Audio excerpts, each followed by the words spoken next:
berkenaan dengan program prioritas Pak yang akan dilakukan di Kabupaten Sanggau berkenaan dengan Musrembang nih Pak.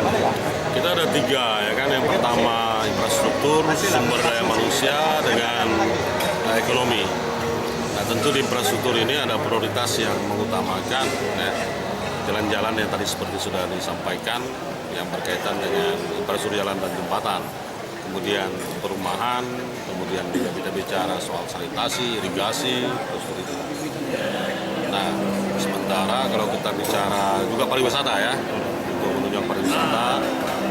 Nah, kalau kita bicara SDM sumber daya manusia tentu juga berkaitan dengan pendidikan dan kesehatan di sana. Yang utama bagaimana angka APK dari pendidikan itu bisa dinaikkan. Nah, demikian juga dengan kesehatan kita. Bagaimana semakin kuat pelayanan, baik di tingkat puskesmas sampailah ke rumah sakit umum daerah. Nah, sementara kalau kita bicara sumber daya manusia yang lain juga, bagaimana sumber daya manusia pegawai kita, kemudian juga para petani kita.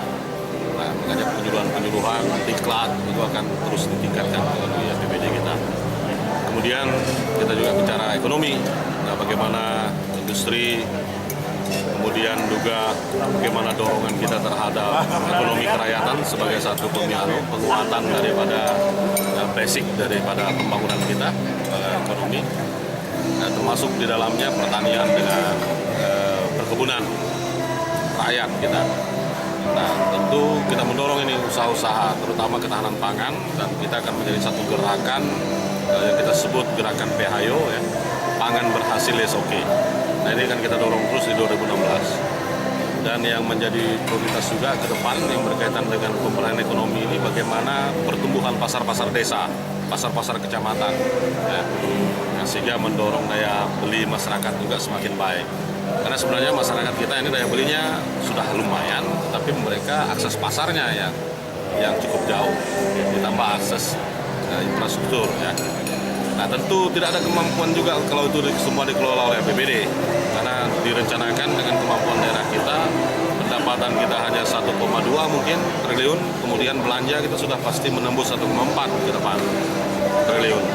Nah harapan kita justru dukungan dari pemerintah provinsi, ya kan, melalui APBD provinsi akan mendorong juga, terutama pembangunan infrastruktur jalan jembatan yang menjadi tanggung jawab provinsi. Nah, termasuk mungkin supporting untuk sumber daya manusia dan ekonomi. Nah nanti kita punya usulan-usulan yang akan kita dorong ke sana. Nah demikian juga APBN, terutama untuk jalan-jalan nasional, ya, kemudian juga infrastruktur perbatasan.